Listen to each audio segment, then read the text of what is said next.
Sa femme partait essayer une fois de plus de parlementer avec la belle-mère à travers la porte barricadée, et elle n'aboutissait qu'à renforcer ses fureurs. Pendant qu'on le tenait sous les bandages, Robinson m'a raconté comment il avait débuté dans la vie. Par le commerce. Ses parents l'avaient placé, dès ses 11 ans, chez un cordonnier de luxe pour faire les courses.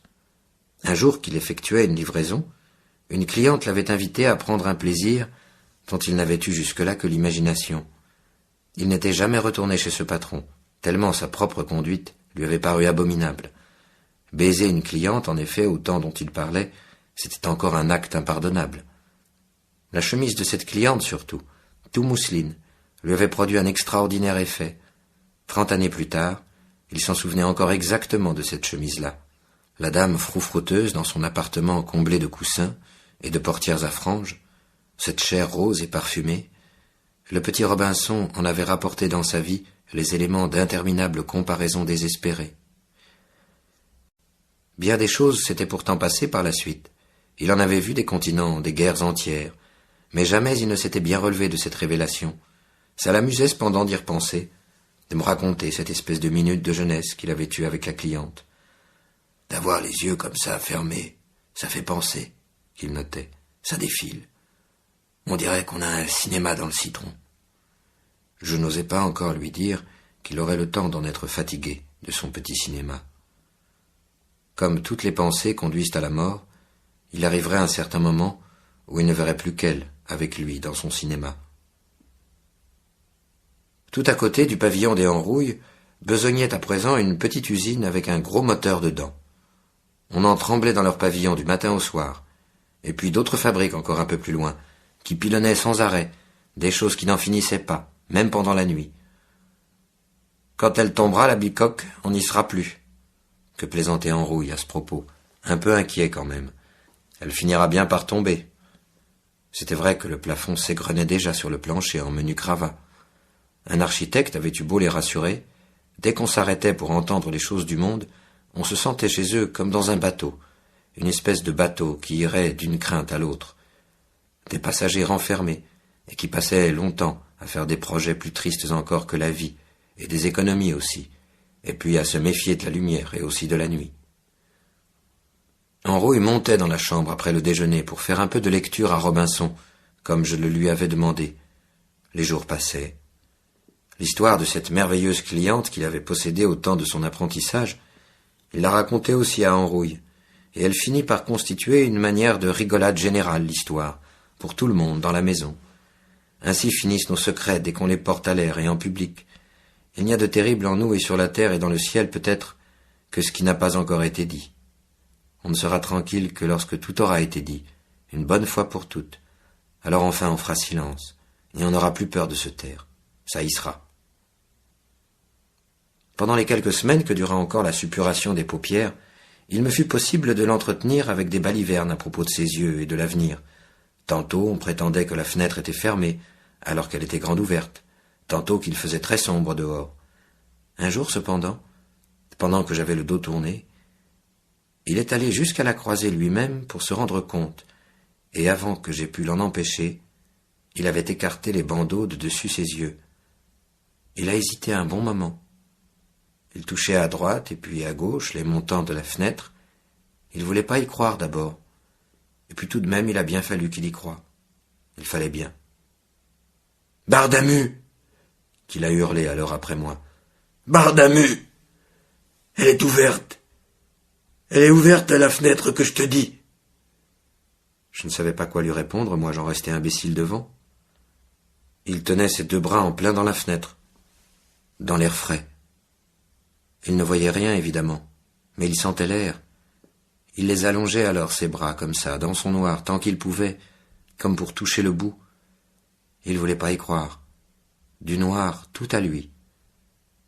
Je l'ai repoussé dans son lit, et je lui ai raconté encore des consolations, mais il ne me croyait plus du tout. Il pleurait. Il était arrivé au bout, lui aussi. On ne pouvait plus rien lui dire. Il y a un moment où on est tout seul quand on est arrivé au bout de tout ce qui peut vous arriver. C'est le bout du monde. Le chagrin lui-même, le vôtre, ne vous répond plus rien. Et il faut revenir en arrière alors, parmi les hommes, n'importe lesquels. On n'est pas difficile dans ces moments-là, car même pour pleurer, il faut retourner là où tout recommence. Il faut revenir avec eux. Alors, qu'en ferez-vous de lui quand il ira mieux? Demandai-je à Labru pendant le déjeuner qui suivit cette scène. Il m'avait demandé justement de rester à manger avec eux dans la cuisine. Au fond, il ne savait très bien ni l'un ni l'autre comment en sortir de la situation. La dépense d'une pension à payer les effrayait, elle surtout. Mieux renseignée que lui encore sur les prix des combinaisons pour infirmes. Elle avait même déjà tenté certaines démarches auprès de l'assistance publique, démarches dont on évitait de me parler. Un soir, après ma seconde visite, Robinson essaya de me retenir auprès de lui par tous les moyens, question que je m'en aille encore un peu plus tard. Il n'en finissait pas de raconter tout ce qu'il pouvait réunir de souvenirs sur les choses et les voyages qu'on avait faits ensemble, même de ce qu'on n'avait encore jamais essayé de se souvenir. Il se rappelait des choses qu'on n'avait jamais eu le temps encore d'évoquer. Dans sa retraite, le monde qu'on avait parcouru semblait affluer avec toutes les plaintes, les gentillesses, les vieux habits, les amis qu'on avait quittés, un vrai bazar d'émotions démodées qu'il inaugurait dans sa tête sans yeux. « Je vais me tuer », qu'il me prévenait quand sa peine lui semblait trop grande. Et puis il parvenait tout de même à la porter sa peine, un peu plus loin, comme un poids bien trop lourd pour lui, infiniment inutile. Peine sur une route où il ne trouvait personne à qui en parler, tellement qu'elle était énorme et multiple. Il n'aurait pas su l'expliquer, c'était une peine qui dépassait son instruction. Lâche qu'il était, je le savais, et lui aussi, de nature, espérant toujours qu'on allait le sauver de la vérité, mais je commençais cependant, d'autre part, à me demander s'il existait quelque part des gens vraiment lâches. On dirait qu'on peut toujours trouver pour n'importe quel homme une sorte de chose pour laquelle il est prêt à mourir, et tout de suite, et bien content encore. Seulement son occasion ne se présente pas toujours de mourir joliment, l'occasion qui lui plairait. Alors il s'en va mourir comme il peut, quelque part. Il reste là, l'homme, sur la terre, avec l'air d'un couillon en plus, et d'un lâche pour tout le monde, pas convaincu seulement, voilà tout. C'est seulement en apparence la lâcheté. Robinson n'était pas prêt à mourir dans l'occasion qu'on lui présentait.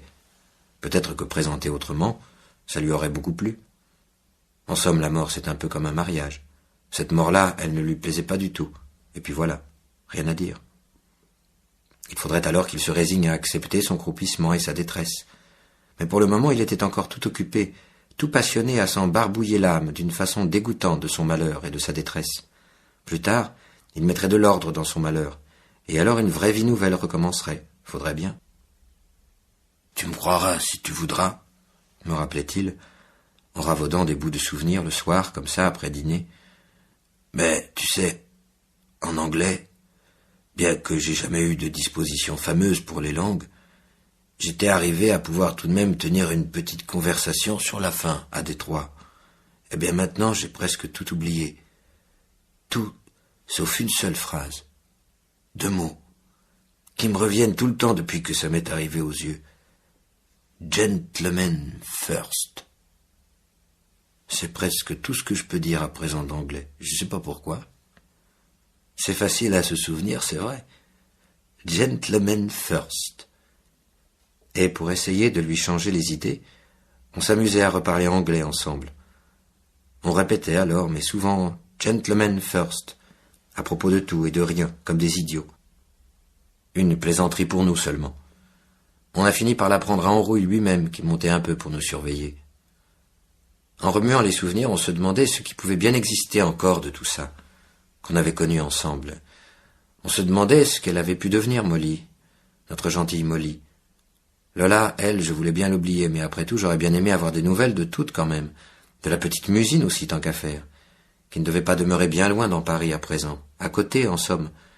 Mais il aurait fallu que j'entreprenne des espèces d'expéditions quand même pour avoir de ces nouvelles à Musine. Parmi tant de gens dont j'avais perdu les noms, les coutumes, les adresses, et dont les amabilités et même les sourires, après tant d'années de soucis, d'envie de nourriture, devaient être tournés comme des vieux fromages en de bien pénibles grimaces. Les souvenirs eux-mêmes ont leur jeunesse. Ils tournent dès qu'on les laisse moisir en dégoûtants fantômes, tous suintant d'égoïsme, de vanité et de mensonges. Ils pourrissent comme des pommes. On se parlait donc de notre jeunesse, on la goûtait et regoûtait, on se méfiait. Ma mère, à propos, j'avais pas été la voir depuis longtemps. Et ces visites-là ne me réussissaient guère sur le système nerveux. Elle était pire que moi pour la tristesse, ma mère. Toujours dans sa petite boutique, Elle avait l'air d'en accumuler tant qu'elle pouvait autour d'elle des déceptions après tant et tant d'années. Quand j'allais la voir, elle me racontait « Tu sais, la tante Hortense, elle est morte il y a 2 mois à Coutances. Tu aurais peut-être pu y aller. Et Clémentin, tu sais bien Clémentin, le cireur de parquet qui jouait avec toi quand tu étais petit. Eh bien lui, on l'a ramassé avant-hier dans la rue d'Aboukir. Il n'avait pas mangé depuis 3 jours. » La sienne, Robinson, d'enfance, il ne savait plus par où la prendre quand il y pensait, tellement qu'elle n'était pas drôle. À part le coup de la cliente, il n'y trouvait rien dont il ne puisse désespérer jusqu'à en vomir, jusque dans les coins, comme dans une maison où il n'y aurait rien que des choses répugnantes qui sentent. Des balais, des baquets, des ménagères, des gifles. Monsieur Enrouille n'avait rien à raconter sur la sienne de jeunesse, jusqu'au régiment, sauf qu'à cette époque-là, il avait eu sa photo de prise en pompon, et qu'elle était encore actuellement, cette photo, juste au-dessus de l'armoire à glace. Quand il était redescendu, Enrouille, Robinson me faisait part de son inquiétude de ne jamais les toucher à présent, ces 10 000 francs promis. N'y compte pas trop, en effet, que je lui disais moi-même. J'aimais mieux le préparer à cette autre déception. Des petits plombs, ce qu'il restait de la décharge, venaient affleurer au rebord des plaies. Je les lui enlevais en plusieurs temps, quelques-uns chaque jour. Ça lui faisait très mal quand je le tripotais ainsi, juste au-dessus des conjonctives. On avait eu beau prendre bien des précautions, les gens du quartier s'étaient mis à bavarder quand même, à tort et à travers. Il ne s'en doutait pas, lui, Robinson. Heureusement, des bavardages, ça l'aurait rendu encore plus malade. Y a pas à dire, nous étions environnés de soupçons. La fille en rouille faisait de moins en moins de bruit en parcourant la maison dans ses chaussons. On ne comptait pas sur elle, et elle était là, à côté de nous. Parvenus en plein milieu des récifs, le moindre doute suffirait à présent pour nous faire chavirer tous. Tout irait alors craquer, se fendre, cogner, se fondre, s'étaler sur la berge. Robinson, la grand-mère, le pétard, le lapin, les yeux, le fils invraisemblable, la bru assassine. Nous irions nous étaler là parmi toutes nos ordures et nos sales pudeurs devant les curieux frémissants. Je n'étais pas fier. Ce n'est pas que j'aie rien commis, moi, de positivement criminel, non, mais je me sentais coupable quand même. J'étais surtout coupable de désirer au fond que tout ça continue, et que même je n'y voyais plus guère d'inconvénient à ce qu'on aille tous ensemble se vadrouiller de plus en plus loin dans la nuit. D'abord, il n'y avait même plus besoin de désirer, ça marchait tout seul, et dardard encore.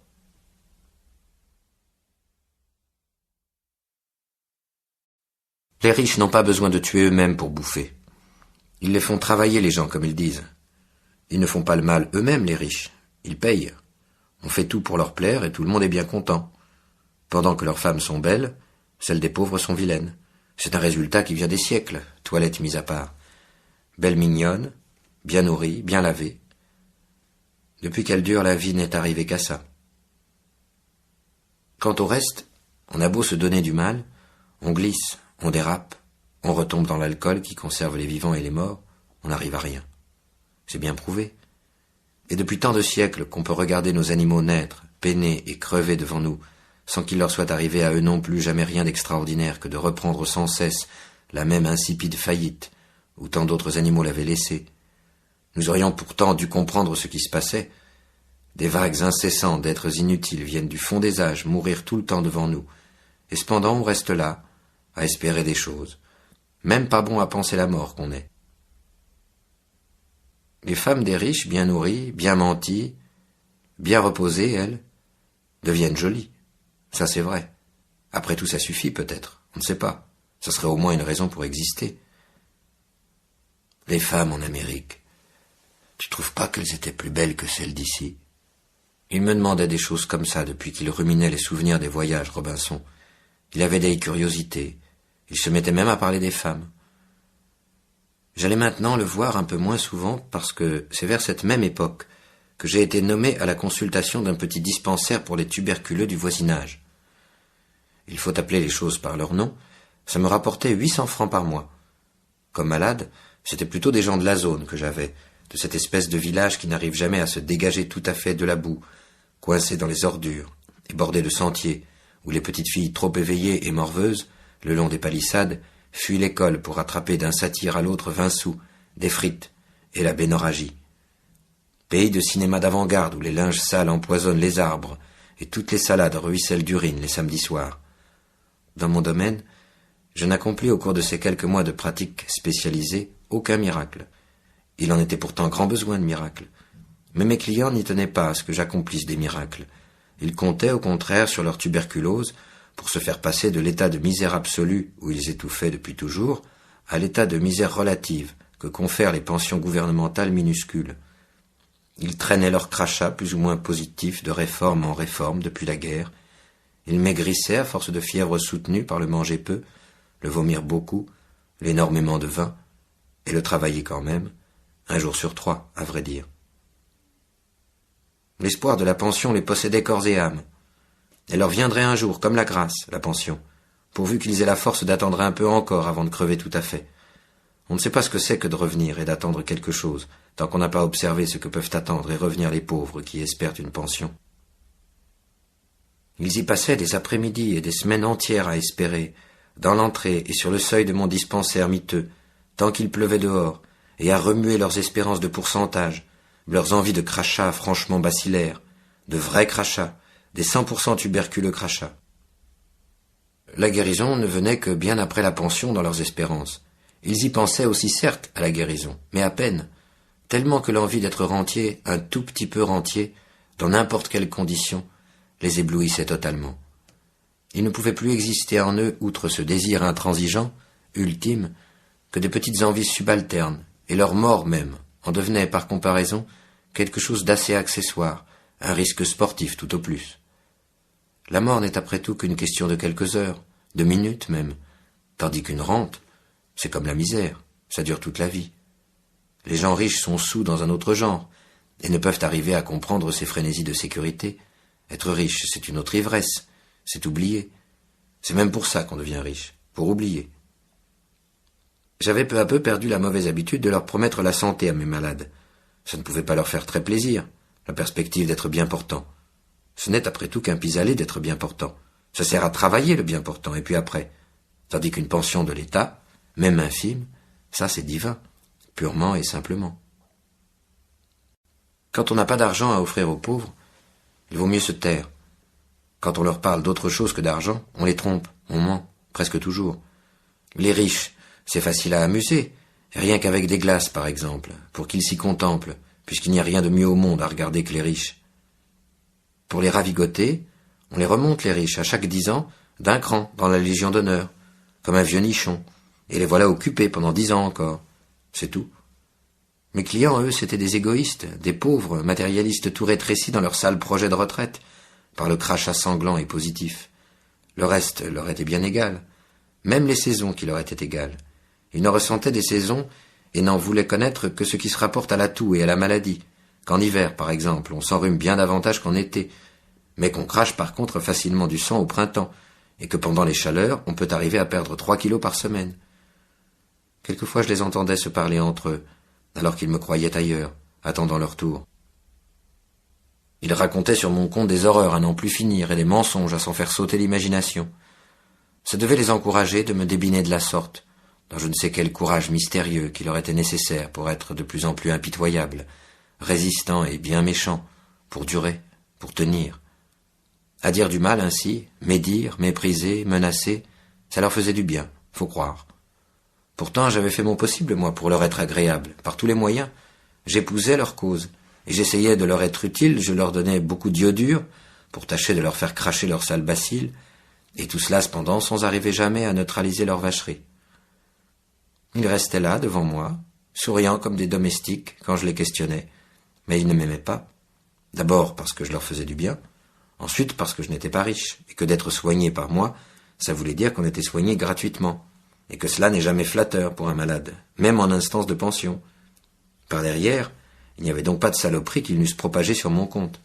Je n'avais pas d'auto, moi non plus, comme la plupart des autres médecins des environs, et c'était aussi comme une infirmité à leur sens que j'aille à pied. Dès qu'on les excitait un peu, mes malades, et les confrères ne s'en faisaient pas défaut, ils se vengeaient, on aurait dit, de toute mon amabilité, de ce que j'étais si serviable, si dévoué. Tout ça c'est régulier. Le temps passait quand même. Un soir, comme ma salle d'attente était presque vide, un prêtre entra pour me parler. Je ne le connaissais pas, ce prêtre, j'ai failli les conduire. Je n'aimais pas les curés, j'avais mes raisons, surtout depuis qu'on m'avait fait le coup de l'embarquement à Santa Peta. Mais celui-ci, j'avais beau chercher à le reconnaître, pour l'engueuler avec des précisions, vraiment je ne l'avais jamais rencontré nulle part auparavant. Il devait pourtant circuler pas mal la nuit comme moi dans Rancy, puisqu'il était des environs. Peut-être alors qu'il m'évitait quand il sortait? J'y pensais. Enfin, on avait dû le prévenir que je n'aimais pas les curés. Ça se sentait à la manière furtive dont il emmanchait sa palabre. Donc, on ne s'était jamais bousculé autour des mêmes malades.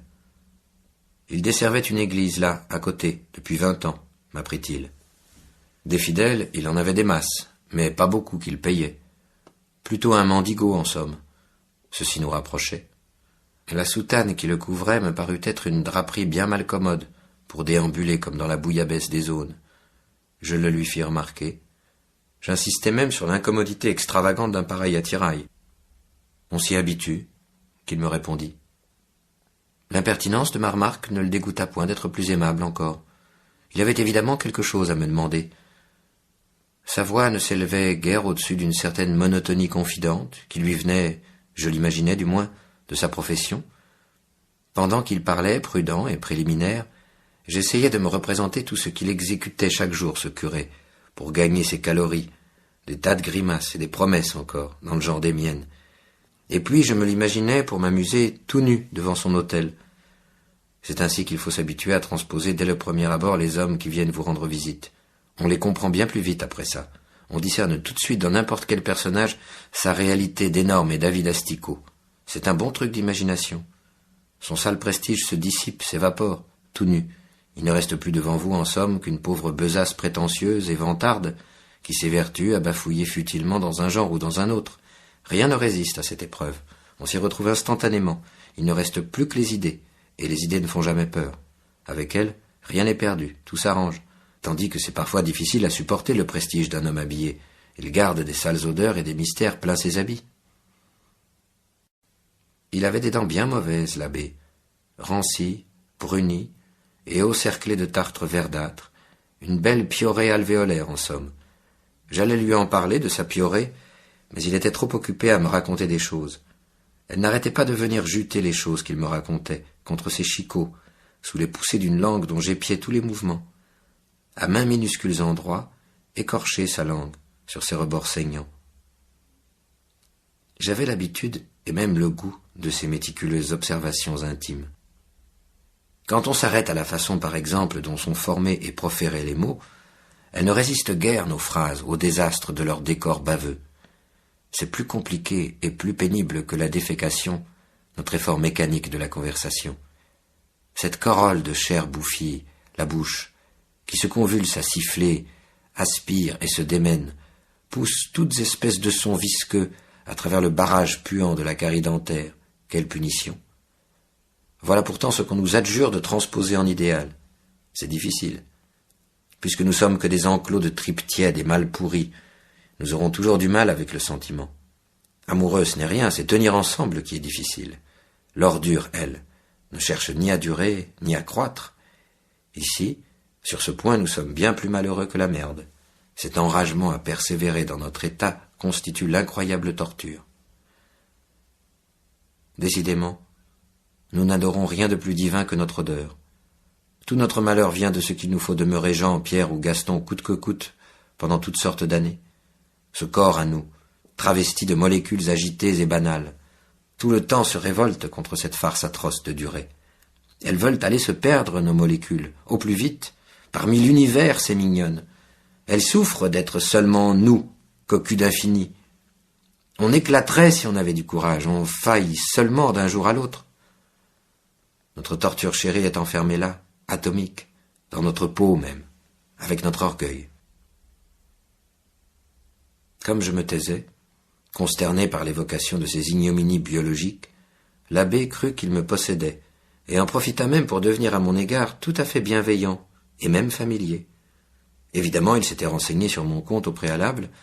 Avec d'infinies précautions, il aborda le sujet malin de ma réputation médicale dans les environs. Elle aurait pu être meilleure, me fit-il entendre, ma réputation, si j'avais procédé de toute autre manière en m'installant, et cela dès les premiers mois de ma pratique à Rancy. Les malades, cher docteur, ne l'oublions jamais, sont en principe des conservateurs. Ils redoutent, cela se conçoit aisément, que la terre et le ciel viennent à leur manquer. Selon lui, j'aurais donc dû, dès mes débuts, me rapprocher de l'Église. Telle était sa conclusion d'ordre spirituel et pratique aussi. L'idée n'était pas mauvaise. Je me gardais bien de l'interrompre, mais j'attendais avec patience qu'il vienne au fait de sa visite. Pour un temps triste et confidentiel, on ne pouvait pas mieux désirer que le temps qu'il faisait dehors. On aurait dit tellement il était vilain le temps, et d'une façon si froide, si insistante, qu'on ne reverrait jamais plus le reste du monde en sortant, qu'il aurait fondu le monde, dégoûté. Mon infirmière avait enfin réussi à rédiger ses fiches, toutes ses fiches, jusqu'à la dernière. Elle n'avait plus du tout d'excuse pour demeurer là à nous écouter. Elle est donc partie, mais bien vexée, et en claquant la porte derrière elle, à travers une furieuse bouffée de pluie.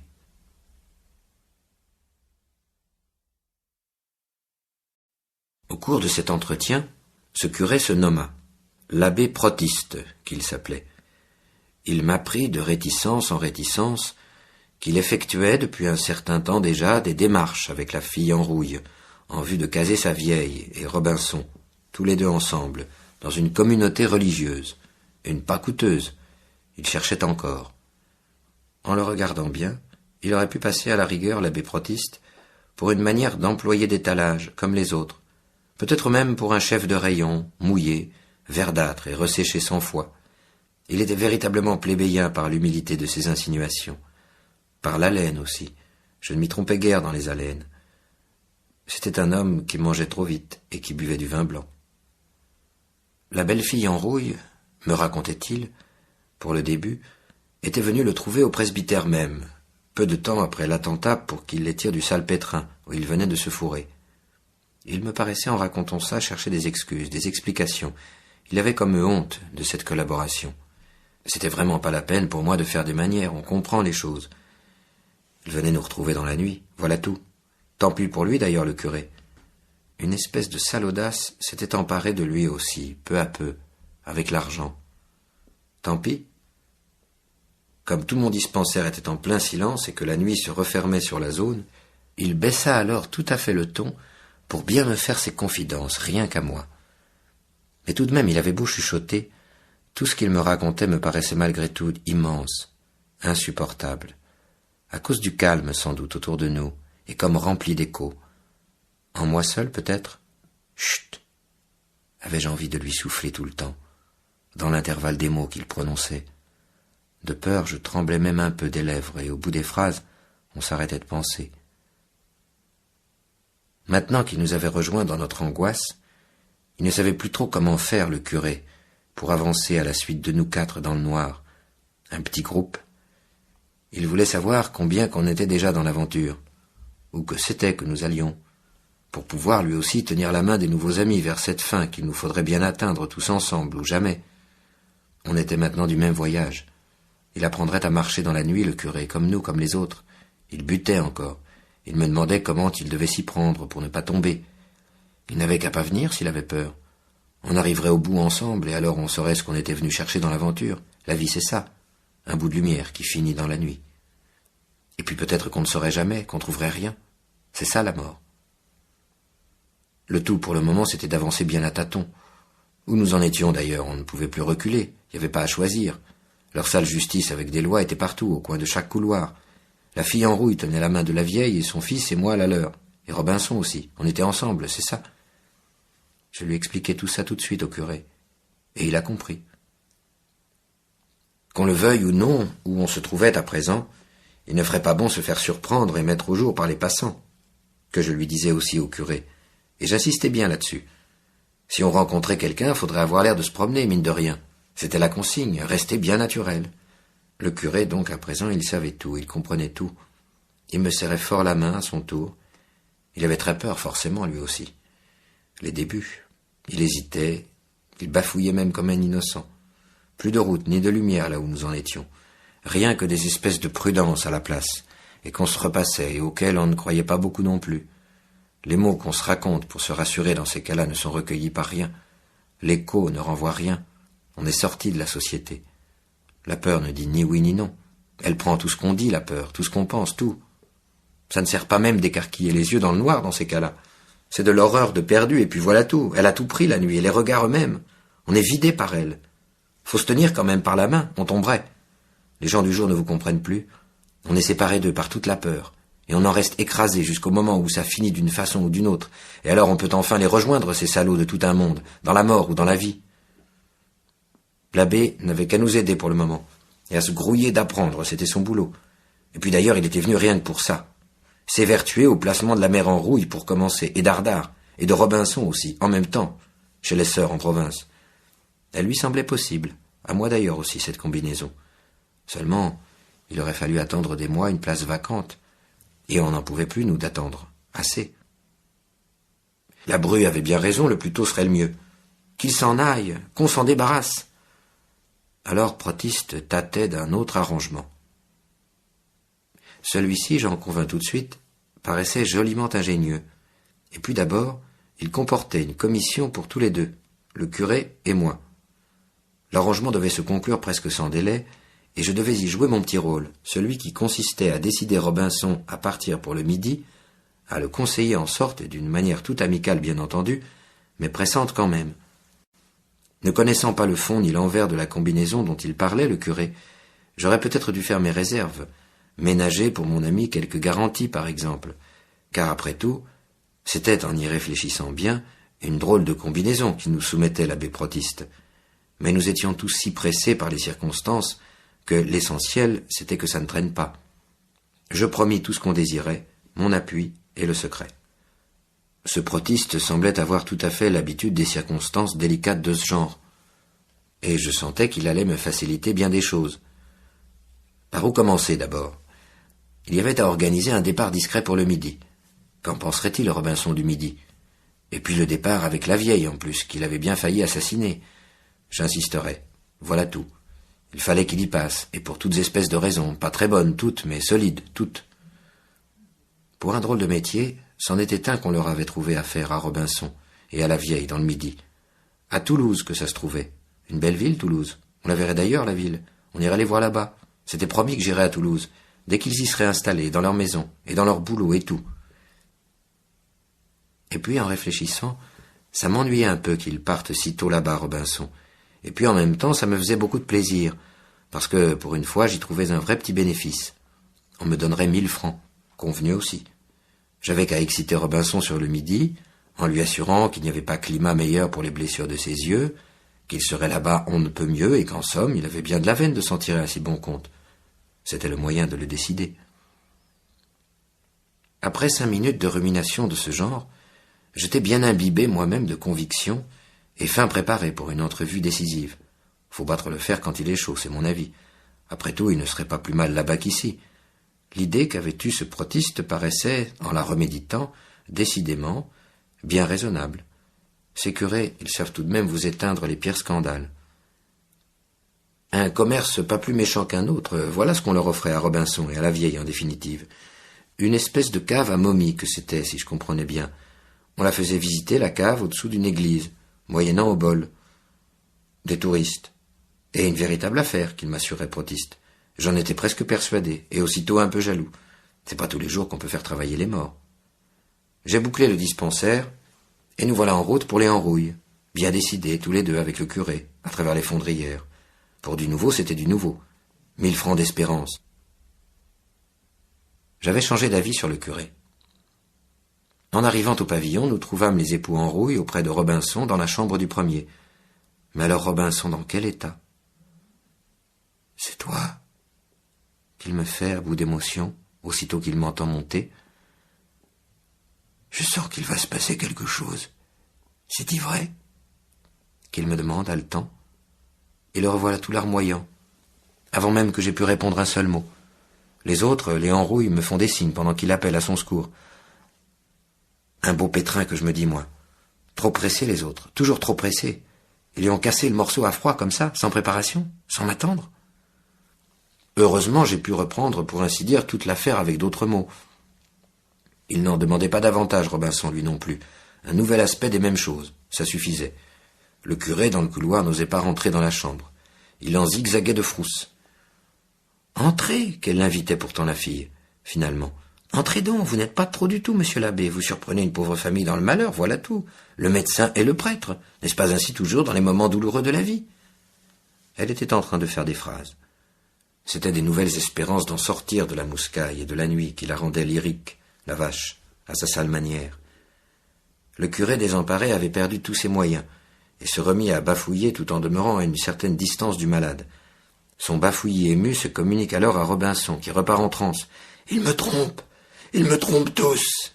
qu'il gueulait. Des bavardages, quoi, et rien que sur des apparences encore, des émotions, toujours la même chose. Mais ça m'a remis en train, moi, en culot. J'ai attiré la fille en rouille dans un coin, et je lui ai posé franchement le marché en main, parce que je voyais bien que le seul homme là-dedans capable de les sortir, c'était encore ses zigues, finalement. Un acompte que je lui ai fait à la fille, et tout de suite mon acompte. Quand on n'a plus confiance, on n'a pas de raison de se gêner, comme on dit. Elle a compris, et m'a renfermé alors un billet de 1000 francs en plein dans la main. Et puis encore un autre en plus, pour être sûr. Je lui avais fait à l'autorité. Je me suis mis à le décider alors, le Robinson, pendant que j'y étais. Il fallait qu'il le prenne, son parti, pour le midi. Trahir, qu'on dit, c'est vite dit. Faut encore saisir l'occasion.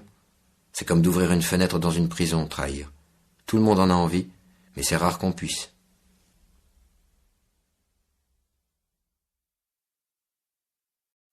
Les jeunes, c'est toujours si pressé d'aller faire l'amour, ça se dépêche tellement de saisir tout ce qu'on leur donne à croire pour s'amuser, qu'ils y regardent pas à deux fois en fait de sensation.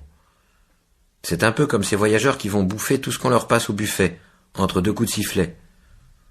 Pourvu qu'on les fournisse aussi, les jeunes, de ces 2 ou 3 petits couplets qui servent à remonter les conversations pour baiser, ça suffit, et les voilà tout heureux. C'est content facilement, les jeunes. Ils jouissent comme ils veulent d'abord, c'est vrai. Toute la jeunesse aboutit sur la plage glorieuse, au bord de l'eau, là où les femmes ont l'air d'être libres enfin, où elles sont si belles qu'elles n'ont même plus besoin du mensonge de nos rêves. Alors bien sûr, l'hiver une fois venu, on a du mal à rentrer, à se dire que c'est fini, à se l'avouer. On resterait quand même dans le froid, dans l'âge, on espère encore. Ça se comprend, on est ignoble. Il faut en vouloir à personne. Jouir est bonheur avant tout, c'est bien mon avis. Et puis quand on commence à se cacher des autres, c'est signe qu'on a peur de s'amuser avec eux, c'est une maladie en soi. Il faudrait savoir pourquoi on s'entête à ne pas guérir de la solitude. Un autre type que j'avais rencontré pendant la guerre, à l'hôpital, un caporal, il m'en avait bien un peu parlé, lui, de ces sentiments-là. Dommage que je l'ai jamais revu, ce garçon. La terre est morte, qu'il m'avait expliqué. On n'est rien que des vers dessus, nous autres. Des vers sur son dégueulasse de gros cadavre, à lui bouffer tout le temps les tripes et rien que ses poisons. Rien à faire avec nous autres. On est tout pourri de naissance. Et puis voilà. N'empêche qu'on a dû l'emmener un soir en vitesse du côté des bastions, ce penseur. C'est la preuve qu'il était encore bon à faire un fusillé. Ils étaient même à 2 cognes pour l'emmener, un grand et un petit. Je m'en souviens bien. Un anarchiste qu'on a dit de lui au conseil de guerre. Après des années, quand on y ressonge, il arrive qu'on voudrait bien les rattraper, les mots qu'ils ont dit certaines gens, et les gens eux-mêmes pour leur demander ce qu'ils ont voulu nous dire. Mais ils sont bien partis. On n'avait pas assez d'instructions pour les comprendre. On voudrait savoir comme ça s'ils n'ont pas depuis changé d'avis des fois. Mais c'est bien trop tard, c'est fini. Personne ne sait plus rien d'eux. Il faut alors continuer sa route tout seul dans la nuit. On a perdu ses vrais compagnons. On leur a pas seulement posé la bonne question, la vraie, quand il était temps. À côté d'eux, on ne savait pas. Homme perdu. On est toujours en retard d'abord. Tout ça, c'est des regrets qui ne font pas bouillir la marmite. Enfin, heureusement que l'abbé Protiste, lui au moins, est venu me trouver un beau matin, afin qu'on se partage la ristourne, celle qui nous revenait de l'affaire du caveau de la mère en rouille. J'y comptais même plus sur le curé. C'était comme s'il me tombait du ciel. 1500 francs qui nous revenaient à chacun. En même temps, il apportait des bonnes nouvelles de Robinson. Ses yeux, à ce qu'il paraît, allaient beaucoup mieux. Il ne suppurait même plus des paupières, et tous là-bas me réclamaient. J'avais promis d'ailleurs d'aller les voir. Protiste lui-même insistait. D'après ce qu'il me raconta encore, j'ai saisi que Robinson devait se marier prochainement avec la fille de la marchande de cierges de l'église d'à côté du caveau, celle dont les momies de la mère en rouille dépendaient. C'était presque fait, ce mariage.